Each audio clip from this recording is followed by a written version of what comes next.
जय श्री कृष्णा, जय श्री राम, जय गौ माता, जय राधे श्याम। और आप सब कैसे हैं? सबसे पहले तो मैं आपको बोलूं, एकादशी की बहुत बड़ी शुभकामना।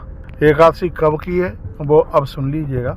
मुझे थोड़े अपने गौशाला के कामों से टाइम नहीं मिल पाया, वीडियो लेट हो गई है। फिर भी आइए तो मैं आपको निवेदन कर दूं, बहुत लोग एकादशी 14 तारीख को मना रहे हैं। मेरी प्रार्थना है 14 तारीख को एकादशी बिल्कुल भी नहीं है, क्योंकि 14 तारीख को उदया तिथि में दशमी है। ये पूरे वर्ष भर की एकादशियों को खराब कर देगी, इसलिए 14 तारीख को एकादशी करनी नहीं है। एकादशी 15 तारीख को ही है, पाप मोचनी एकादशी है। और इस एकादशी की महिमा इसलिए और ज़्यादा है क्योंकि एकादशी में द्वादशी चल करके आ रही है। जब 11 में द्वादशी चल करके आ जाती है तो उसको एकादशी द्वादशी व्रत के नाम से उसको जाना जाता है। अब की बार पाप मोचनी एकादशी है। जान अनजान में होने वाले जो अपराध है, एक जन्म के नहीं 7-7 जन्मों के अपराधों को समाप्त कर देने वाली एकादशी है पाप मोचनी एकादशी। भगवान श्री कृष्ण धर्मराज युधिष्ठिर को कहते हैं संपूर्ण पापों को जलाने वाली, खत्म कर देने वाली यह एकादशी है।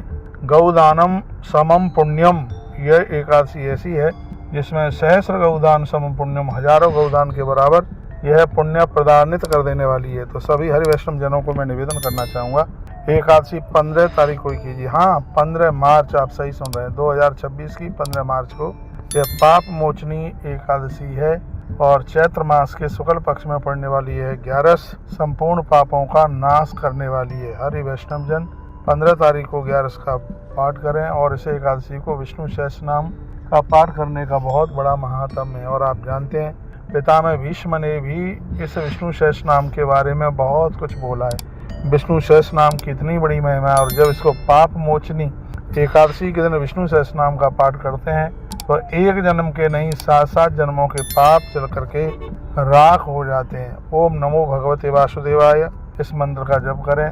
और मैं कहूँगा तुलसी की कंठी माला पहन करके, तुलसी माला गले में पहन करके भगवान श्री कृष्ण का वंदन पूजन कीजिएगा। चंदन से भगवान श्री कृष्ण को स्नान कराइए। एक कटोरी में आप चंदन घोलें, जल उसमें डाल करके फिर भगवान को आप स्नान कराइएगा।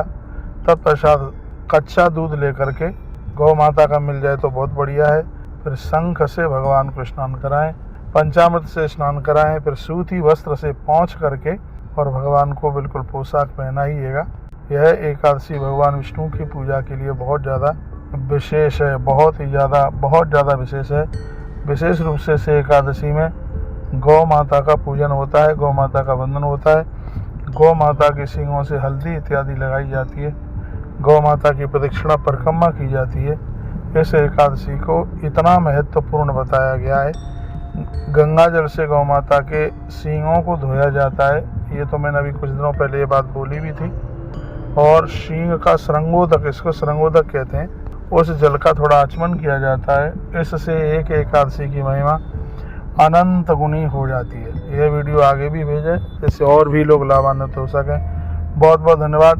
पाप मोचनी एकादशी कब है ये आपने सुना है। मैं एक बार फिर कह दूंगा, 8 बज के कुछ मिनट पर 14 तारीख को यह एकादशी आरंभ हो रही है और 15 तारीख को 9 बजकर के कुछ मिनट तक। इस हिसाब से उदया तिथि के अनुसार, उदया के अनुसार यह तिथि 15 तारीख को ही है।